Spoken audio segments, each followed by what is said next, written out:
Hey guys, Peter here to tell you about the latest from Misery Index, Complete Control, out May 13th on Century Media Records.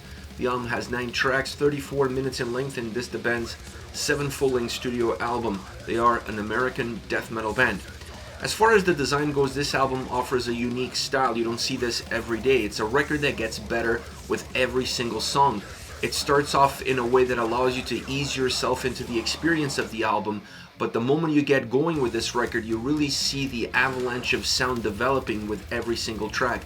Every track adds something to the song that comes after, and that's what creates that exponential growth, not just of quality, but of sound, aggression, movement, substance, and even texture. An album that's really designed perfectly for the length that it has, for the power that it holds, because once you get to the end of it, because you finish on such a strong note, and you're ready to press play and go for it all over again. That's the style of record that you have here. The playability of this album is through the roof.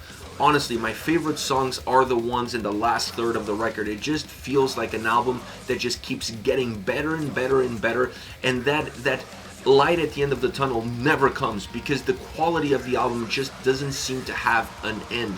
I love this design, I love this structure, I love this delivery. As far as soundscape is concerned, I have 2 words for you. Will Putney. He mixed this record. When was the last time that this guy worked on an album and the quality of the sound was suspect? I don't think that even exists. This guy has the Midas touch, and this record is absolutely no different. I love the sound quality. I love the brutality that it has, because it's an album that sound-wise doesn't feel uniform.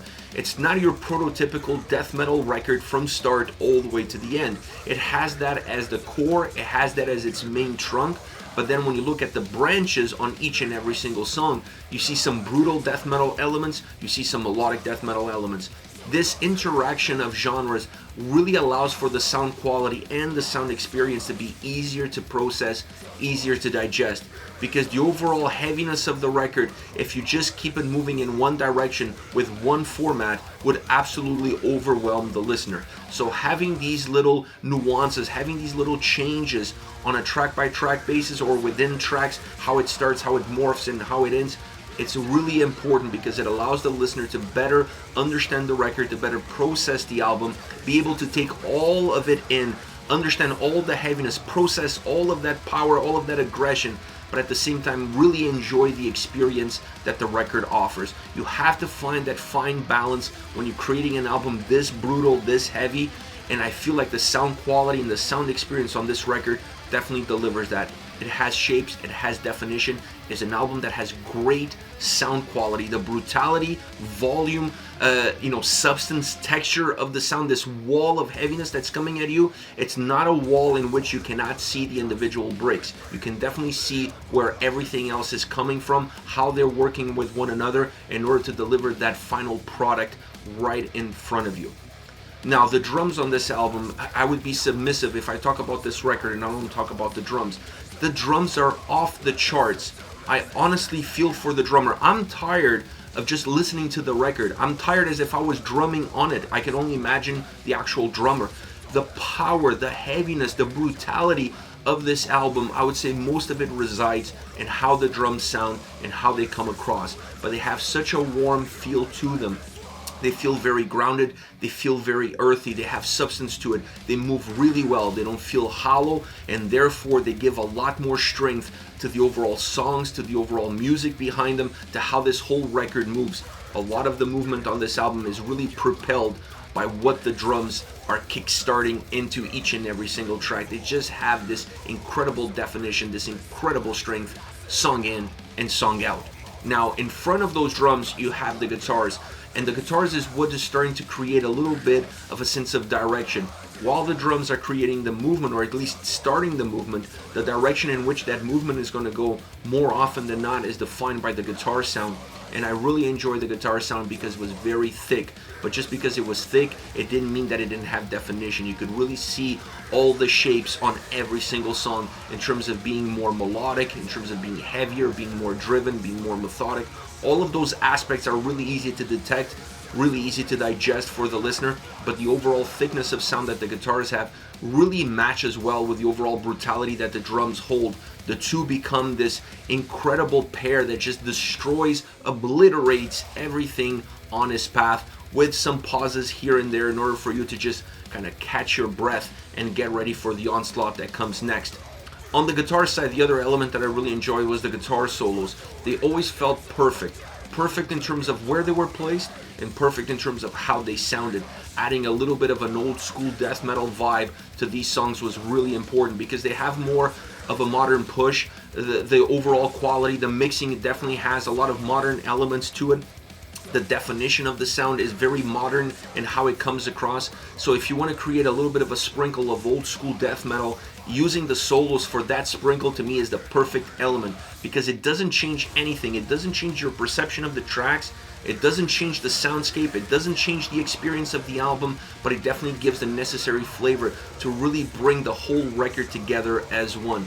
Really enjoyed that element. As far as the vocals are concerned, very consistent. I wouldn't say one size fits all, but very close to it as far as the delivery, as far as what you're going to get from it. But the way the vocals come across in some of the chorus, absolute hooks. They bring you in and they don't let you go. These songs become very memorable around some of the chorus. The chorus on this album really stand out. And they don't just stand out because the music behind them, but I feel like they stand out because of the vocal delivery and the lyrical content. The combination of the two really works well in order to make these songs individual in terms of how you feel and how you perceive them, and giving them that overall album hookiness to it that's just going to make you come back to this album time and time and time again. Overall, this is definitely one of their most mature, well put together, balanced records all around.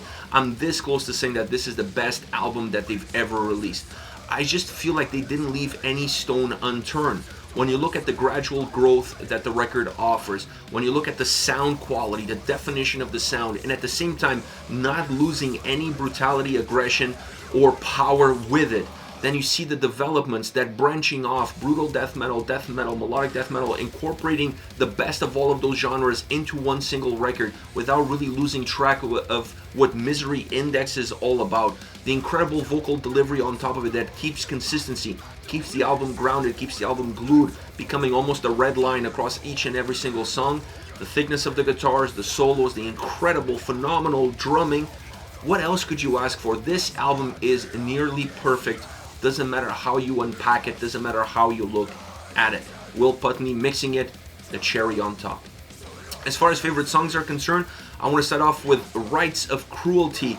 This is my favorite track on the album. It is absolutely phenomenal. It is just an incredible all-around track in terms of the construction, the delivery, the sound, the vocals, how everything interacts with one another. It just rips through. It has power, it has melody, the two contained as one, and it's a song that has a great chorus. The chorus really hits home. It has great vocals, using some backing vocals and some melody behind those backing vocals allows the chorus to stand out, almost giving you a nice break, a nice little reprieve from all the heaviness, brutality, and fast pace that the song has, and you really needed it. You needed it so you can digest this song a lot better, so you can understand the song a lot better and not feel overwhelmed by the overall experience. Now, in the closing third, this song goes from 10 all the way to 15. Never mind turning the knob to 11. It goes all the way to 15. It has this absolute mix of power, aggression, destruction,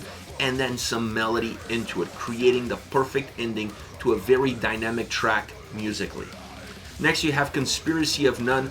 If you're looking at songs that have outstanding choruses, I think this one is the one that stands in the podium in first place. The chorus on this song is phenomenal. I mean, you're going to come back to this track regardless. The sound is outstanding. It has a little bit of a slow start, more melodic, more methodic, but then the drums come in and the gates of hell open up and the track just moves with a lot of velocity and ferocity. It's a very strong moving song from that perspective. It really reignites the track after that little slow start at the beginning, but the chorus is what's going to bring you back to it, because it sounds phenomenal. It feels phenomenal, both musically and vocally. The chorus really delivers on both ends. It stands out within a song that has a lot of heaviness, that has a lot of brutality with a few breaks here and there, and that chorus is definitely one of those breaks that allows you to better digest the track, creating some ebbs and flows from start all the way to the end.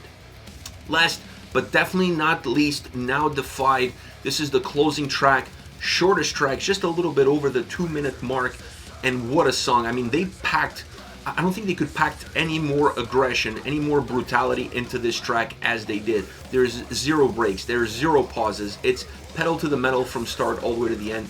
This is a death metal song with some grindcore. I would go also and say that it has some brutal death metal elements, and that brutality comes all as one. It's not really divided. It's not like you have different momentums within the track. It's all about delivering as much aggression in a short period of time as possible. 2 minutes of absolute balls to the wall to close off a record that finishes on perhaps one of the most brutal songs on the entire record, because it has no breaks, it has no reprieves. So the experience at the end of those 2 minutes really makes you feel like the song was a lot bigger, a lot stronger, a lot longer. I don't think you could close off the album any other way.